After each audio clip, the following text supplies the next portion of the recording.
sans même attendre la proclamation des résultats officiels par les instances habilitées de l'État. Leurs messages de félicitations sont le témoignage éloquent de leur grandeur, de leur humilité,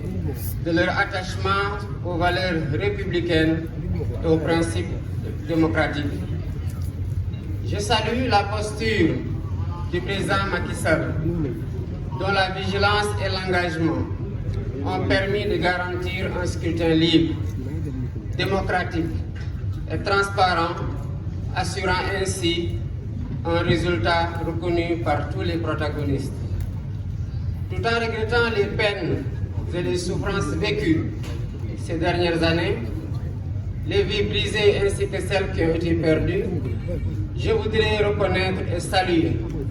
l'attachement de notre peuple à la démocratie, à la justice et à l'égalité. Je remercie et félicite aussi tous les leaders de partis politiques, associations, mouvements citoyens et personnalités indépendantes qui ont cru en notre projet et rejoint ou soutenu la coalition Diomaye Président. Je m'associe aux autres candidats. Je voudrais féliciter les services de l'État qui ont assuré l'organisation matérielle de l'élection. Les observateurs internationaux que j'associe également à mes remerciements témoigneront sans doute de la régularité du scrutin. En m'élisant président de la République, le peuple sénégalais a fait le choix de la rupture pour donner corps à l'immense espoir suscité par notre projet de société, que notre projet de société a suscité, et donner corps à ses aspirations. Je m'engage à gouverner avec humilité, dans la transparence, à combattre la corruption dans toutes les échelles, à toutes les échelles. Je m'engage à me consacrer pleinement à la refondation de nos institutions et au renforcement des fondements de notre vivre ensemble. Je lance un appel à nos frères et sœurs africains pour qu'ensemble nous consolidions les acquis obtenus dans les processus de construction de l'intégration de la CEDEAO, tout en corrigeant les faiblesses et en changeant certaines méthodes, stratégies et priorités politiques. Je mènerai des actions similaires avec la même abnégation pour l'unité et l'intégration politique et économique du continent. Je voudrais dire à la communauté internationale, à nos partenaires bilatéraux et multilatéraux, que le Sénégal tiendra toujours son rang. Il restera le pays ami et l'allié sûr et fiable de tout partenaire qui s'engagera avec nous dans une coopération vertueuse, respectueuse et mutuellement productive. J'ai une pensée pour les femmes et les jeunes. Une partie importante des ressources de la nation sera mobilisée pour abréger leurs souffrances et leur manque de perspective. Le peuple sénégalais a compris et choisi. Ce projet que le peuple sénégalais a compris et choisi permettra de libérer l'énergie créatrice qui sommeille en chacun d'entre nous et de mobiliser et valoriser les importantes ressources humaines, spirituelles et naturelles dont regorge notre pays pour en faire le moteur de notre sursaut. Au vu des urgences qui étreignent et de l'espérance placée en nous, nous travaillerons de manière acharnée et méthodique autour des chantiers prioritaires dont les plus importants à nos yeux sont la réconciliation nationale et la reconstruction des bases de notre vivre ensemble, la refondation des institutions, l'allègement sensible du coût de la vie, les concertations nationales inclusives, sectorielles sur l'évaluation et la relance des politiques publiques. Mes chers compatriotes, Cette élection est intervenue dans un contexte marqué par une crise préélectorale qui aura coûté des vies, qui aura fait de nombreux blessés, qui aura vu de nombreux patriotes emprisonnés. Nous entendons tourner cette page pour réconcilier les cœurs, réconcilier les Sénégalais et nous mettre inlassablement au travail qui devra marquer et réaliser l'espoir qui a été suscité par mon élection et le projet dont je suis le porteur. mbokki Sénégal gannaaw bi ñu sante yàlla ñu ngi féliciter ndokkeel peuple sénégalais di wax ne lii xew ci élection présidentielle 2024 bii élection la boo xam ne ndamal peuple sénégalais la wone ndax askan Sénégal mi dafa xeex pour que élection am dem ci jàmm wote ji tànn ab président ci jàmm ñu sant yàlla nag ci bum ñu mayee ñu doon ñoo xamante ne ñoom lañ tànn doon ñoo xamante ne fekkee nañu li xew fekkee nañu tamit fu ñu utee pexe te jàpp nañu ne taxaw nañu ci tànneef boo xamante ne dina ubbi yeneen yoonu yaakaar pour askanu Sénégal yépp di rafetlu candidat yi nga xamante ne bokkoon nañ ci élection bi te yàlla dogal ne gañewuñu waaye ñoom ñépp kenn desul am même taxawaay bi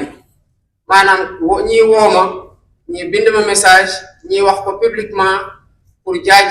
jaajëfal tamit ñi nga xamante ne ñoom laa àndal seeni message ak seeni woote wone na rek mot nañu kilifa te mote woon nañu tamit lu ñu doon sàkku ci askanu Sénégal maanaam ñu tànn leen pour ñu jiite réew mi liggéey loolu di wone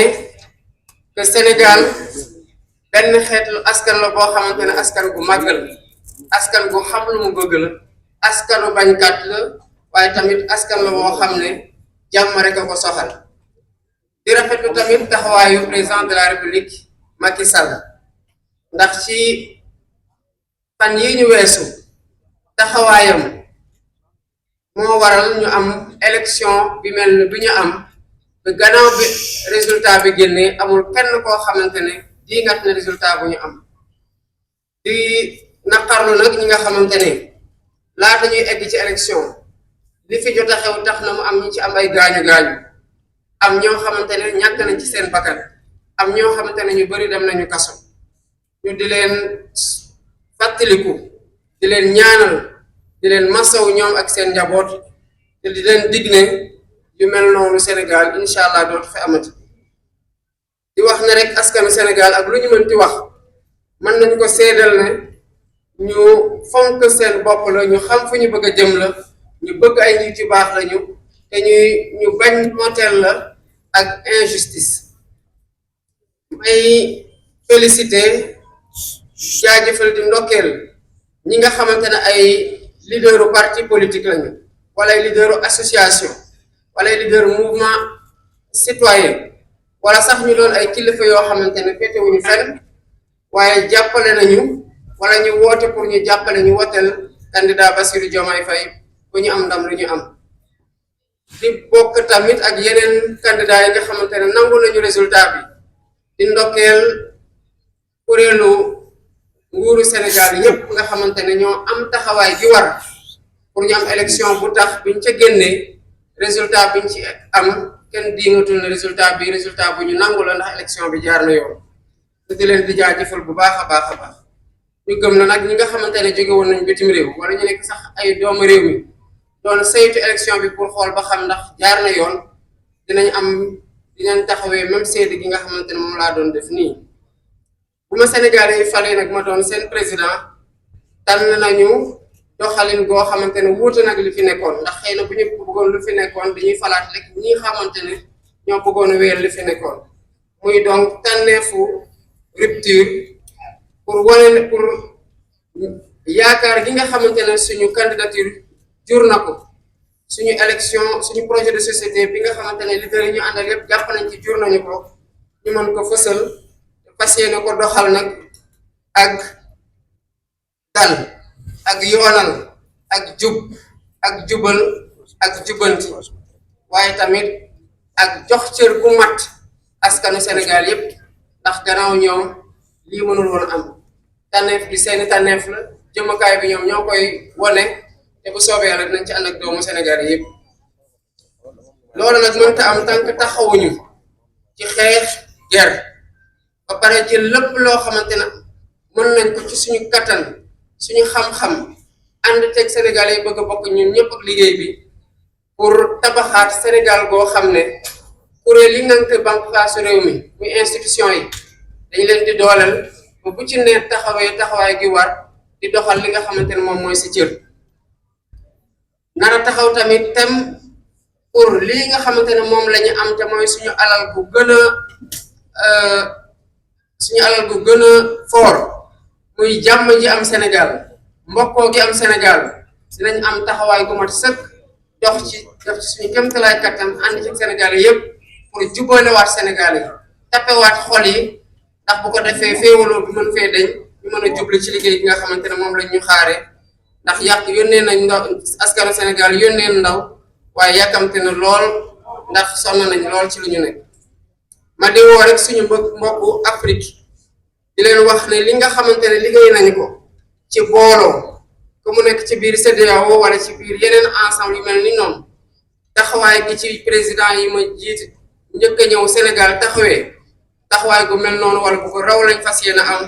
pour que liy place su Sénégal ci biir Afrique ñu continuer ko téye ba pare gën a avancer Afrique li nga place su Afrique ci biir àdduna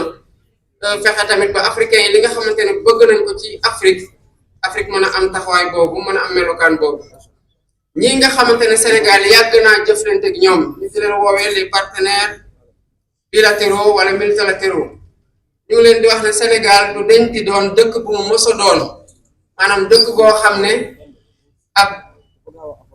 taxaw respecté ay engagement am la taxawee dëkk boo xam ne wóor ci jëflante ak moom la taxawee